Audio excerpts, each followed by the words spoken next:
할렐루야. 여기 앞자리는 왜 비워두시는지 제가 좀 여쭤봐도 될까요? 네, 자, 우리 말씀 보겠습니다. 오늘 말씀, 우리 함께 은혜 나눌 말씀은 베드로전서 말씀입니다. 1장 3절부터 9절까지인데 3절부터 9절, 1장 3절부터 9절이고요. 신약 376쪽에 있습니다. 자, 오늘도 성경을 덮지 마시고 우리 성경 읽고 말씀 보면서 계속 구절을 찾아보고 눈으로 읽어야 되기 때문에 함께 읽은 다음에 말씀을 덮지 말고 그대로 펴두시고 베드로전서 1장 3절부터 9절입니다. 다 찾으셨죠? 네, 제가 3절 읽고 여러분 4절 읽고 함께 교독한 후에 마지막 9절은 함께 읽겠습니다. 우리 주 예수 그리스도의 아버지 하나님을 찬송하리로다. 그의 많으신 긍휼대로 예수 그리스도를 죽은 자 가운데서 부활하게 하심으로 말미암아 우리를 거듭나게 하사 산 소망이 있게 하시며 썩지 않고 더럽지 않고 쇠하지 아니하는 유업을 잊게 하시나니 곧 너희를 위하여 하늘에 간직하신 것이라. 너희는 말세에 나타내기로 예비하신 구원을 얻기 위하여 믿음으로 말미암아 하나님의 능력으로 보호하심을 받았느니라. 그러므로 너희가 이제 여러 가지 시험으로 말미암아 잠깐 근심하게 되지 않을 수 없으나 오히려 크게 기뻐하는도다. 너희 믿음의 확실함은 불로 연단하여도 없어질 금보다 더 귀하여 예수 그리스도께서 나타나실 때에 칭찬과 영광과 존귀를 얻게 할 것이니라. 예수를 너희가 보지 못하였으나 사랑하는도다. 이제도 보지 못하나 믿고 말할 수 없는 영광스러운 즐거움으로 기뻐하니 믿음 함께 읽습니다. 믿음의 결국 곧 영혼의 구원을 받음이라. 아멘. 할렐루야. 아멘. 잘 지내셨습니까, 여러분? 네. 그 예수님의 고난과 함께 한 주를 고난으로 보내신 우리 청년들도 있다고 아까 우리 마을장끼리 나눔을 할 때는 있었는데요. 네. 그래도 우리가 행복과 기쁨으로 가득한 한 주를 보내셨으리라 믿습니다. 우리 오늘 그 베드로전서 말씀을 함께 나누면서 오늘 우리에게 무슨 말씀을 하나님이 하고자 하시느냐. 베드로전서는 기록된 목적이 분명한 말씀이에요. 뭐냐면 다른 말씀들과 같이 복음을 전하기 위해서 믿지 않는 자들에게 복음을 증거하기 위해서 전해졌다기보다 이미 신앙이 있고 믿음이 있는 자들에게 보낸 메시지예요. 회람서신이라고 해서 모두가 다 돌려볼 수 있는 그런 말씀인데 우리가 믿는 자들에게 편지를 쓴다고 하면 어떤 내용의 편지를 쓰게 될까요? 이미 신앙이 있는 자들에게 신앙을 가진 자가 편지를 쓴다고 하면 여러분은 어떻게 편지의 내용을 쓰시겠어요? 아마도 우리 신앙을 잘 지켜내자. 반석 위에 굳게 서자. 너 요즘 기도 안 하는 것 같아. 정신을 좀 차리자 친구야. 뭐 이런 얘기 하지 않겠어요? 저는 그런 얘기 합니다. 너와 나는 정신을 차려야만 할 것 같아. 라는 얘기. 오늘 베드로전서도 마찬가지로 믿는 사람들에게 여러분 우리가 올바른 신앙을 가지고 믿음을 잘 지켜갑시다. 이것이 이 베드로전서가 쓰여진 목적이에요. 자, 이것을 잘 기억하고 오늘 말씀을 드릴게요. 우리가 오늘 본문은 아니지만 1절, 2절을 다시 같이 볼 건데 덮지 않으셨죠? 성경책 1, 2절 함께 읽겠습니다. 시작. 예수 그리스도의 사도 베드로는 본도, 갈라디아, 갑바도기아, 아시아와 비두니아에 흩어진 나그네 곧 하나님 아버지의 미리 아심을 따라 성령이 거룩하게 하심으로 순종함과 예수 그리스도의 피 뿌림을 얻기 위하여 택하심을 받은 자들에게 편지하노니 은혜와 평강이 너희에게 더욱 많을지어다. 아멘. 자, 베드로가 누구에게 편지를 썼냐 하면 본도, 갈라디아, 갑바도기아, 아시아와 비두니아에 있는 사람들에게 썼대요. 여기는 지금으로 말하면 소아시아에 있는 사람들에게 편지를 썼다는 내용인데 그걸 받는 사람이 누구라고 되어 있냐면 흩어진 나그네라고 되어 있어요. 그렇죠? 소아시아에 있는 흩어진 나그네. 자기가 태어나고 자라온 익숙한 환경으로부터 벗어나서 각자 다 흩어진 자들을 우리는 나그네라고 하고 성경은 그러한 사람들을 특별하게 디아스포라라는 단어로 부릅니다. 디아스포라라는 여러분 단어 알고 계시죠? 예전에 제가 사실은 작년 이야기인데 사도행전 8장에 대한 이야기를 나눌 때 디아스포라에 대한 이야기를 나눈 적이 있어요. 어떤 이야기였냐면 스데반 집사가 순교를 당하는 사건에 대해서 이야기를 하면서 지금 그때는 이미 회심하기 이전에 사도 바울이 회심하기 이전에 사울이라고 있었을 때 사울로 있었을 때 그가 예수 믿는 모든 자들을 교회마다 가면서 예수 믿는 모든 자들을 다 잔멸하기로 마음을 먹었던 그때 무시무시한 박해를 막 쏟아내던 그때에 이 예루살렘 교회에 있는 성도들이 무엇을 했는가 하면 자기들끼리 똘똘 뭉쳐가지고 우리 이 죽음을 피해보자 이 위협을 피해보자 하지 않았어요.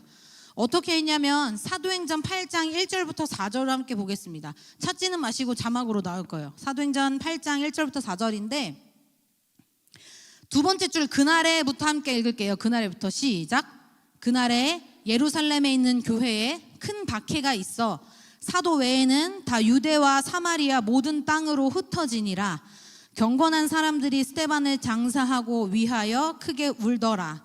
사울이 교회를 잔멸할새 각 집에 들어가 남녀를 끌어다가 옥에 넘기니라.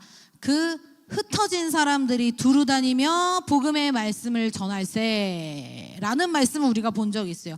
자, 4절에 보니까 두루 다니며 복음을 전했대요. 누가? 흩어진 사람들이. 이 사람들이 디아스포라예요. 각 곳으로 흩어진 그리스도인들을 디아스포라라 그래요. 그런데 이 사람들이 무엇으로부터 흩어졌냐? 박해와 고난으로부터, 바로 코앞에 와 있는 죽음의 위협으로부터 흩어졌는데 그들을 흩으신 분이 누구시냐? 바울일까요? 사울일까요? 우리는 알아요. 믿는 자들이 똘똘 뭉쳐서 믿음을 잘 지켜가기도 힘든 그 시대에 이들을 뿔뿔이 흩으신 것은 하나님이 하신 거예요.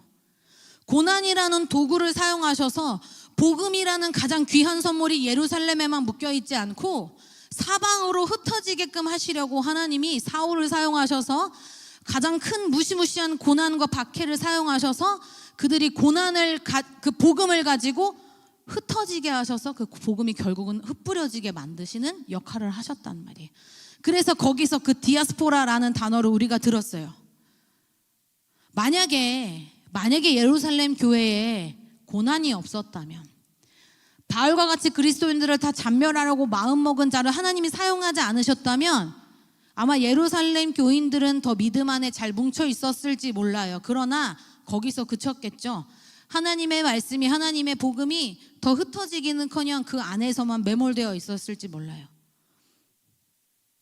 그런데 하나님이 복음을 전파하기 위해서 그렇게 사용하셨다는 거예요. 복음을 전파하기 위해서 고난도 사용하시고 악한 사람도 사용하시고. 그래서 오늘 본문에 나오는 흩어진 나그네라고 표현하는 2절에서 이들을 뭐라고 한 번 더 표현하냐면 택하심을 입은 자들이다라고 설명해요. 너희가 그냥 소아시아로 흩어진 나그네에 불과한 것이 아니라 너희는 미리 예정하심에 따라 택하심을 입은 자들이야 라고 말해요. 여러분, 사람들이 보기에 나그네는 그냥 목적 없이 막 방황하는 것 같아요. 그런데 나그네가 방랑자와 다른 의미가 뭐냐면 나그네는 돌아갈 거처가 있다는 사실이에요. 목적 없이 정처 없이 방황하는 것 같지만 그들은 결국 소망하는 자기의 집으로 돌아가게 될 것이에요. 우리 역시도 흩어진 나그네로 살아가는 사람들이에요, 이 땅에서. 그러면 그리스도인들 우리 역시도 눈에 보이지 않는 예수를 따라가는 것. 여러분, 교회 나오면 돈이 나옵니까? 예수 잘 믿으면 돈이 나오던가요? 그렇지 않아요. 그런데 세상 사람들 눈에는 토요일 이 시간에 나와서 예배하는 것, 어찌 보면 시간 허비하는 것 같고 사람들과의 관계도 다 단절한 것만 같고 그런 인생처럼 보일지 모르지만 오늘 본문 2절에서 분명하게 말씀하는 것과 같이 우리는 하나님께서 미리 예정하셔서 택하심을 받은 자들이다라는 거예요. 베드로가 흩어진 자들에게 권면하는 것처럼 소아시아로 흩어진 여러분은 하나님의 미리 예정하심에 따라서 택하심을 입은 자들이기에 하나님을 찬양해야 합니다. 베드로가 그 교인들에게 함께 나누었던 이 권면이 오늘날 우리에게도 동일하게 적용이 되는 줄 믿습니다. 이 땅에서 각각 흩어진 나그네 저 천국 본향을 바라보며 우리는 살아가지만 이 땅에서도 우리는 그렇게 살아갈 때 세상 사람들이 우리를 손가락질하고 우리를 혹 조롱한다 할지라도 우리는 저 본향 땅을 바라고 살아가면서 하나님을 찬양하는 존재로 살아가야 한다는 것이에요. 우리는 그렇게 부르심을 받았다는 사실입니다. 이어서 3, 4절 볼까요? 3절, 4절 제가 읽겠습니다. 우리 주 예수 그리스도의 아버지 하나님을 찬송하리로다. 그의 많으신 긍휼대로 예수 그리스도를 죽은 자 가운데서 부활하게 하심으로 말미암아 우리를 거듭나게 하사 산 소망이 있게 하시며 썩지 않고 더럽지 않고 쇠하지 아니하는 유업을 잊게 하시나니 곧 너희를 위하여 하늘에 간직하신 것이라. 아멘. 3절에 보니까 하나님 찬송하는 근거가 뭐라고 말해요? 하나님의 많으신 긍휼대로 예수 그리스도를 죽은 자 가운데서 부활하게 하셨기 때문에 우리가 결국은 하나님을 찬양합니다 라고 이야기하는 거예요. 여러분, 여기에 하나님의 긍휼하심이 많다라고 표현되어 있어요. 하나님의 긍휼하심이 많다. 우리는 하나님의 긍휼하심이 얼마나 많은지 숫자적으로 셀 수 있는 것이 아니에요. 하나님의 긍휼하심이 얼마나 많은가? 그것은 숫자적으로 셀 수 있는 것이 아니고, 이것이 무슨 말이냐면 하나님의 긍휼하심이 죽을 수밖에 없고 하나님의 긍휼하심은 받을 자격조차 없는 우리에게 하나님의 사랑이, 하나님의 긍휼이 많다, 크다는 거예요. 넘쳐 흐를 만큼 하나님의 긍휼하심이 우리를 향해서 넘쳐 흐를 만큼 크시다. 그래서 우리는 하나님을 찬양합니다. 죽음에서 일어나셔서 죽음을 이기시고 죽음을 정복하시고 부활하신 그 하나님을 우리는 찬양합니다. 그의 긍휼하심이 많으심으로 말미암아.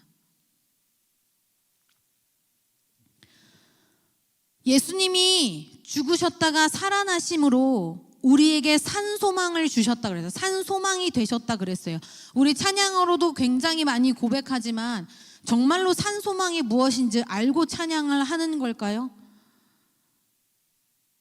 죽음을 이기시고 다시 부활하심으로 말미암아 말 그대로 정말로 살아있는 소망이 되어주신 예수 그리스도를, 그분이 우리의 소망이 되셔서 우리가 저 본향 땅으로 갈 때까지, 저 천국 갈 때까지 그 산소망 되신 예수 그리스도만 붙들고 살아가는 인생, 그것이 예수님이 죽음을 이기시고 산소망이 되어주신 이유라는 사실이에요. 우리는 부활절을 맞이하면서 오늘 그것을 기억하면 좋겠습니다. 매년 반복되는 고난주간, 사순절, 부활주일, 부활절 새벽 우리 계속해서 예배하고 하나님을 찬양하지만 실제 그 하나님, 내 삶의 산소망이 되어주신 예수 그리스도가 내 삶에 얼마나 역사하는가, 나는 얼마나 그분을 믿고 따르는가, 내 안에 조그만 의심이 예수님을 산소망으로 믿는 그 믿음을, 의심이 믿음을 덮을 수 있지만 믿음이 의심을 덮어버릴 수도 있어요. 어느 것을 택해야 할까요? 우리는 우리의 의심을 덮는 산소망이 되어주신 예수 그리스도만 믿어야 할 줄로 믿습니다. 아멘. 그렇게 해서 산소망이 되시는, 죽음을 정복하시고 다시 살아나셔서 예수 그리스도가 우리에게 산소망이 되어주셨습니다. 여러분, 그리스도인들은 소망을 품고 살아가는 사람들입니다. 맞습니까? 네, 소망을 품고 살아가는 사람들이죠. 어느 때까지 그럼 소망을 품어야 될까요? 소망을 품는다는 것이 어느 때부터 어느 때까지만 소망을 품으면 될까요? 신앙이 아직 어릴 때만 소망을 품고 살아가면 될까요? 그렇지 않죠. 소망이, 그러니까 우리가 신앙이 아주 초보자일 때, 아니면 우리가 신앙이 자랄 때든지, 신앙이 굉장히 많이 성장했을 때라든지, 우리는 어느 때라도 소망을 쫓아 사는 사람들이어야 하고 소망을 품고 살아가는 사람들이어야 합니다. 그리스도인이 소망을 잃으면, 소망을 놓치면 금방 세상의 가치를 쫓아가게 되어 있어요. 제가 이번 주에 서울에 갈 일이 있어서 서울대 병원을 지나가게 됐어요. 서울대 병원이 건물이 이렇게 크게 있잖아요. 대학 캠퍼스처럼 이렇게 팍 있단 말이에요. 그래서 그 사이를 이제 지나가게 됐는데 어느 건물, 병원 어느 건물에 벽에 아주 크게 현수막이 붙어 있더라고요. 그림과 함께 글이 있었는데 거기에 이렇게 써 있었어요. 혼자라는 생각이 들지 않게 내가 너의 손 잡아줄게. 그러면서 이렇게 두 손이 마주되는, 이렇게 사람과 사람, 사실은 글에 몰두하느라고 그림을 잘 기억이 안 나요. 어쨌든 손이 이렇게 마주하려고 하는 그림이었던 것 같아요.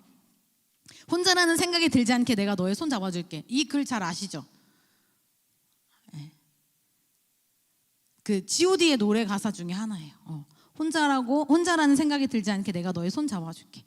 아마도 이 글과 이 그림이 벽에 붙어 있어서 지나다니는 사람마다 그 그림과 글을 보면 작은 소망이라도 품게 될 거예요.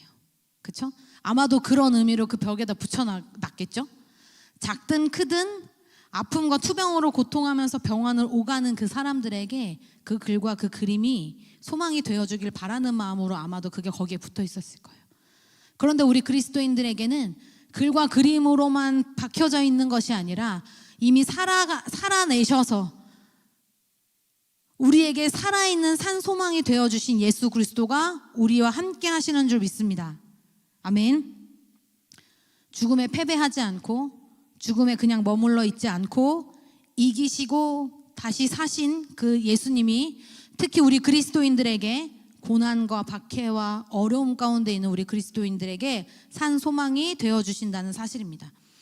여러분, 우리가 일상을 매일 살아가면서 예수님의 부활이, 예수님이 산 소망이 되심이 우리 일상에서 잘 느껴지지 않는 것은 우리가 그 부활하신 예수 그리스도를 놓쳤기 때문이에요. 산 소망을 잃어버렸기 때문이에요. 그 믿음을 믿지 않는 것이 아니라 살다 보니까 어느 순간 놓쳤던 거죠. 어느 순간 어디엔가 잃어버리고 온 거죠. 그러나 예수님은 우리가 아까 말한 대로 산 소망이 되신 예수님을 붙드는 그 믿음은 신앙이 자랄 때뿐만 아니라 이미 자랐을 때뿐만 아니라 우리가 어느 때까지건 계속해서 산 소망이 되신 예수 그리스도를 붙드는 믿음으로 살아가야 하는 것입니다. 여러분, 우리가 늘 평안할 수 없죠. 고통도 있을 수 있잖아요. 걱정거리가 많을 수도 있죠. 요즘 뉴스를 보면 매일같이 그래요. 늘 잔인하고 흉흉한 그 뉴스들이 계속 나와요. 그 뉴스 보셨어요?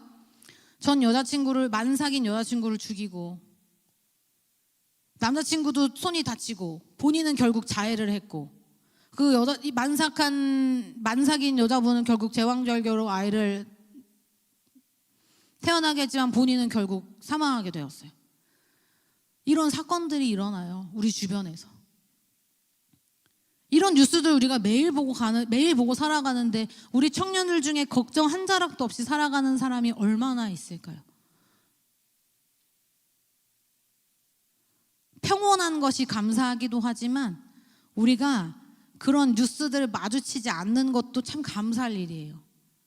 매일같이 너무나 잔인한 그런 뉴스들이 계속되는 그런 삶 가운데서 우리는 그리스도인으로서 그런 삶을 살아감에도 불구하고 소망을 붙들고 살아가야 한다는 거예요. 왜?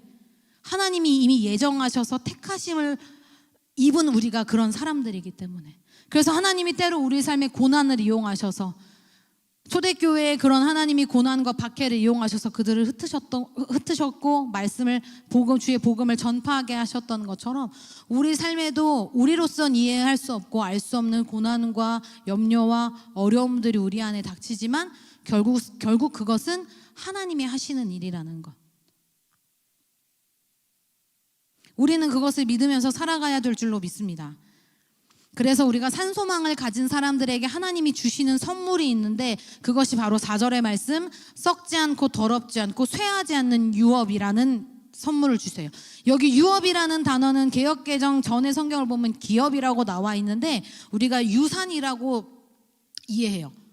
하나님의 기업, 우리에게 주신 유산이다. 우리를 위하여 하나님이 하늘에 간직하신 유업은 썩지 않고 더럽지 않고 쇠하지 않는다. 반대로 말하면 땅에 있는 유업, 땅에 있는 것들은 다 썩어지고 더러워지고 쇠하기 때문에 우리는 세상의 것에 소망을 두지 않는 사람들이라는 거예요.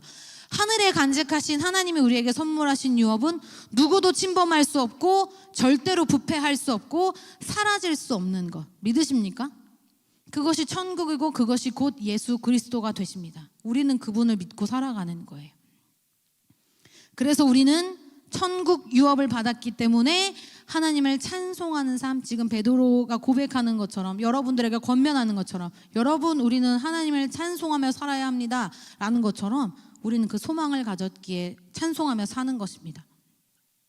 이러한 자들에게 하나님이 어떤 선물을 또 주신다고 하시냐면 하나님의 보호하시는 능력을 받는다라고 말씀하고 있어요. 하나님의 보호하시는 능력.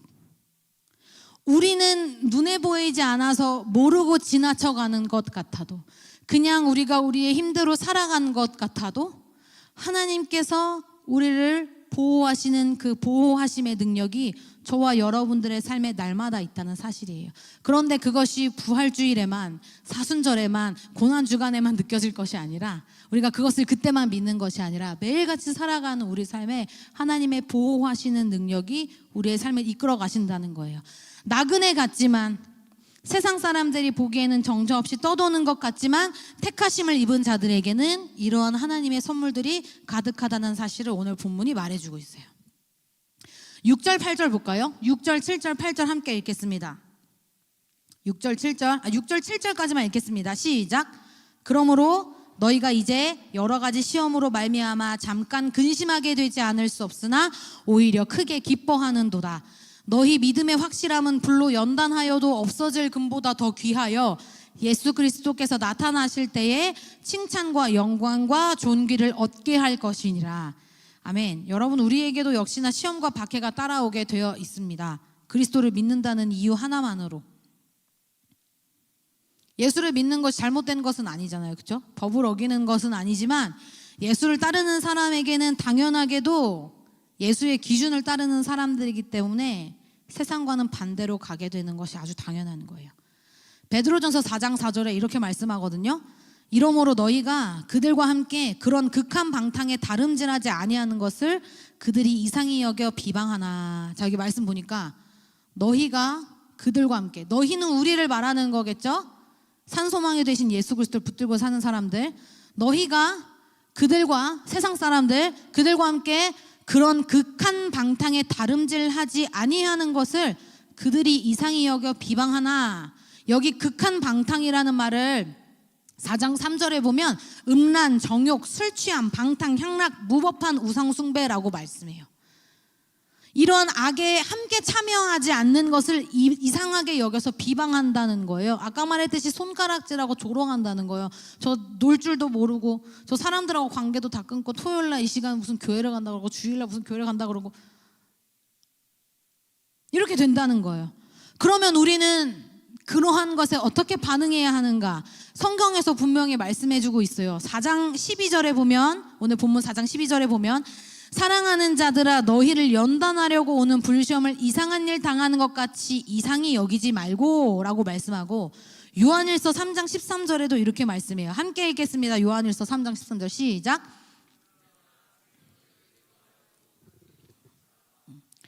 세상이 너희를 이상하게 여기는 것은 당연한 것이다. 이상하게 여기지 말아라. 예수 그리스도의 기준을 따라 사는 사람들은 당연하게도 세상과의 기준과는 반대로 살아가는 것이기에 너희가 그런 극한 방탕을 쫓지 않는다고 해서 그들이 너희를 이상하게 여겨 비방할지라도 당연한 것이다. 이상해 여기지 말아라 라고 말씀합니다. 우리는 그렇게 반응할 줄 알아야 돼요. 우리가 겪는 괴로움과 시험과 미움과 적대는 우리를 오히려 더 단단한 사람으로, 믿음의 사람으로 훈련시키는 방법이 되는 거예요. 7절 말씀을 제가 쉬운 성경으로 다시 읽어볼게요. 7절 말씀. 이 시험들은 여러분의 믿음이 얼마나 강하고 순수한지 알아보기 위한 것일 뿐입니다. 순수한 믿음은 금보다도 훨씬 귀합니다. 금은 불에 의해 단련되기는 하지만 시간이 흐르면 닳아 없어지고 마는 것입니다. 하지만 여러분의 순수한 믿음은 예수 그리스도께서 다시 오실 그날에 칭찬과 영광과 존귀를 가져다 줄 것입니다. 아멘. 말씀 한 절 더 읽을게요. 베드로전서 5장 10절에도 이렇게 말씀해요. 모든 은혜의 하나님 곧 그리스도 안에서 너희를 부르사 자기의 영원한 영광에 들어가게 하시니가 잠깐 고난을 당한 너희를 친히 온전하게 하시며 굳건하게 하시며 강하게 하시며 털을 견고하게 하시리라. 영원한 영광과 잠깐의 고난을 대조해서 이야기하고 있어요. 이 세상에서의 근심이 우리를 온전하게 하고 굳건하게 하고 강하게 하신다고 말씀해요. 그러나 그것은 잠깐이고, 근심하지만 우리가 오히려 기뻐하게 되는 것은 그 시험으로 말미암아서 하나님께서 우리의 순전하고 순수한 확실한 믿음을 확인하시고, 이어서 예수님이 다시 오시는 그때에 칭찬과 영광과 존귀가 있다는 것, 그것을 믿는 확실한 믿음이 저와 여러분에게 있어야 하는 것입니다. 오늘 베드로전서는 믿는 자들에게 이것을 믿는 믿음으로 올바른 신앙생활을 계속하라고 말씀마다 권면하고 있어요. 우리는 생각해 봐야겠죠. 우리는 고난 앞에 무너지는 자인가, 아니면 고난을 이겨냄으로 내 신앙의 더 단단함을 위해서 살아가는 사람인가. 때로는 우리가 견딜 수 없는 고난과 어려움들이 우리 안에 있을 수 있어요. 넘어질 수 있죠. 좌절할 수 있고 포기할 수도 있지만 우리의 산소망 대신 예수 그리스도를 붙들고 살아가는 인생은 다시 일어나는 거예요. 산소망 대신 예수 그리스도만 다시 붙들고 살아가는 거예요. 그런 믿음이 저와 여러분들에게 있어야 할 줄 믿습니다. 그래서 마지막에 우리 8절에 함께 8절 말씀 함께 읽겠습니다. 시작. 예수를 너희가 보지 못하였으나 사랑하는도다. 이제도 보지 못하나 믿고 말할 수 없는 영광스러운 즐거움으로 기뻐하나니. 아멘. 여러분, 예수를 보지 못했지만 사랑하는 삶, 예전에도 지금도 앞으로도 예수를 마주대하는, 예수를 보는 것은 못하지만 그분으로 인하여서 우리가 기뻐하는 삶이 그리스도인의 삶이고 부활을 입은 사람들의 삶이고 부활의 능력을 믿는 사람들의 삶일 줄 믿습니다. 이제 우리는 옛날 구약시대처럼 신약시대처럼 우리 삶에서 국가적인 박해나 노골적인 핍박이나 이런 것은 우리 삶에서 이제 찾아볼 수는 없어요. 그렇지 않아요. 우리가 예배당 나가면 누가 예수 믿는다고 칼 들고 서서 막 우리를 죽이려고 막 그렇게 하고 있지 않잖아요. 우리 삶에 지금으로는 그런 핍박이나 어려움은 없지만 우리 각자 개개인이 겪는 어려움들이 반드시 있겠죠. 특히나 우리가 되게 많이 마주하게 되는 경우들, 믿지 않는 직장 동료나 믿지 않는 친구들, 믿지 않는 가족들과의 관계 속에서 불편한 기색들이 우리 안에 찾아오는 경우들이 있어요. 불신자들이 여럿 있는데 나 혼자 믿는 사람들일 때 서로가 불편해지는 경우를 굉장히 많이 마주하게 되기도 해요. 저는 직장에 다니는데 직장에 가면 저 혼자 예수님을 믿어요. 거기다가 제가 전도사라는 것이 다 오픈되어 있어요. 주말에 뭐 하세요? 라고 물으면 저는 당연히 교회를 갑니다 라고 하거든요. 그러다 보니 어찌어찌 얘기를 하다 보니 제가 전도사라는 이야기를 하게 되어서 저는 거기서 그리스도인 찐이 붙어요. 앞에 찐. 근데 그 사람은 그리스도인이라는 말을 모르니까 찐 교회 사람 뭐 이런 식으로 불려요. 근데 우리가 식사를 하다 보면 이렇게 거의 제 또래의 이제 사람들이 같이 있으니까 주말에 타로 본 얘기, 뭐 어머니가 뭐 사주 보고 온 얘기 막 이런 얘기를 하는데 제가 거기서 밥을 먹는데 약간 그런 느낌 아시죠? 어떻게 해야 되지? 나는 오 정말요? 아 진짜요? 이렇게 반응을 할 수도 없고 그렇다고 가만히 다들 막 반응하는데 나만 가만히 밥을 먹을 수도 없는 이런 불편한 상황. 네. 그런 상황도 우리가 마주하게 된단 말이에요. 왜냐하면 내가 그리스도인인 걸 몰랐으면 내가 전도사가 아니라 그냥 교회만 다니는 사람이었으면 그렇게까지 안 해도 될 텐데 제가 찐 교회 사람으로 너무 박혀 있어가지고 반응을 해도 이상하고 안 해도 이상한 그런 상황에 놓여 있으면서 계속 살아가고 있어요. 이런 것이 고난이나 박해라고 할 수 없지만 우리가 이런 것들을 마주하게 된다고요. 그리스도인이면 믿지 않는 사람들과 함께 교제해야 되지만 그런 교제 속에서 우리가 마주하게 되는 그런 어려움들을 만나게 돼요. 그러면 사람들은 우리를 그리스도인들을 자꾸 퇴보하는 사람들로 우리가 그 사람들이 그렇게 생각하지 않을지라도 우리가 괜시리 우리는 계속 뒤로 가는 사람들, 계속 거기에만 머물러 있는 사람들로 여겨질 때가 있단 말이에요. 여러분 오늘 베드로전서에서 베드로가 믿는 사람들에게 흩어진 나그네들에게 여러분 올바른 신앙을 가지고 예수를 믿으십시오라고 권면하는 것처럼 저도 여러분에게 우리 청년들에게 우리 공동체에게 한 가지 권면하고 말씀을 마치려고 그래요. 우리가 공동체로 예배하는 거잖아요. 그 당시 디아스포라는 국가적인 박해가 있었어요. 어려움이 있었어요. 칼이 코앞에 와 있는 죽음의 위협 앞에 있었어요. 그러면 그들에게 어떤 위험성이 같이 따라오냐면 배교의 위험성이 항상 같이 있어요. 예수를 믿지 않는다고 하고 황제를 믿는다고 하면 너 살려줄게. 항상 배교의 위험이 그들에게 뒤따라 있었어요. 만약에 함께 동역하고 믿음을 지켜갈 공동체가 있었다면 그들이 그리 어렵지 않았을 거예요. 근데 그들에게는 그런 공동체가 없었어요. 흩어진 채로 혼자만 믿음을 지켜가야 되는 굉장한 어려움 가운데 있었어요. 그러니까 믿음을 지켜가기가 상당히 어려웠겠죠. 여러분 우리는 그리스도인데 우리 주한중학교 안에 마하나임 청년부라는 공동체로 묶여 있어요. 그럼 우리가 우리 서로를 어떻게 보듬고 어떻게 격려하며 가야겠습니까? 나는 예수 그리스도를 믿는 예수 그리스도의 산 소망이 되심을 믿는 사람으로서 살아가는 모습을 아직 믿음이 연약한 지체들에게 혹은 지금 어려움 때문에 넘어져 있는 지체들에게 손 내밀어주고 손 붙잡아줘서 함께 일으키며 그 산 소망이 되신 예수 그리스도를 따라가는 인생으로 우리가 서로 나아가야 될 줄로 믿습니다. 나만 믿음을 지켜가는 것은 디아스포라가 되는 것이 차라리 나을지도 몰라요. 그냥 혼자 동떨어져서 교회도 나오지 않고 그냥 혼자 성경을 읽으면서 믿음을 지켜가는 것. 근데 하나님이 우리를 한 공동체로 부르신 이유가 있잖아요. 그렇죠? 계속 같이 믿음을 지켜가고 하나의 목적을 향해서 끝까지 나아가는 우리 청년부를 부르셨는데 산소망 되신 예수님을 힘입어 사는 것이 어떠한 것인지를 서로 보여주고 증명해내면서 살아가는 우리 모든 청년부가 되었으면 좋겠습니다. 작게는 우리 마을부터 시작하면 좋겠죠. 우리 마을에 서로 함께 이야기를 나누고 우리의 삶을 나누고 부활하신 예수 그리스도에 대한 그 감동에 대한 감격에 대한 우리의 삶을 함께 오늘 나누고 그 나눔을 할 때도 나는 오늘 넘어지고 피폐해졌고 나는 오늘 굉장히 자존감이 바닥이고 힘들지만 그래도 끝까지 믿음을 지켜가는 저 형제 저 자매를 보고 한 번 더 일어날 힘을 얻는 것, 그것이 우리를 예수 그리스도로 살아내는 믿음의 공동체로 부르신 이유인 줄로 믿습니다. 아멘. 평온할 땐 잘 몰라요. 어려움이 닥쳐야 우리가 꼭 스스로의 정체성을 다시 한번 고민해 보게 되는데 그게 우리의 회사든 학교이든 우리의 가정이든 믿음의 어려움 가운데 놓였을 때도 당연히 마찬가지지만 우리의 정체성을 올바로 하고 살아가는 저와 여러분이 되시기를 간절히 소망합니다. 아멘.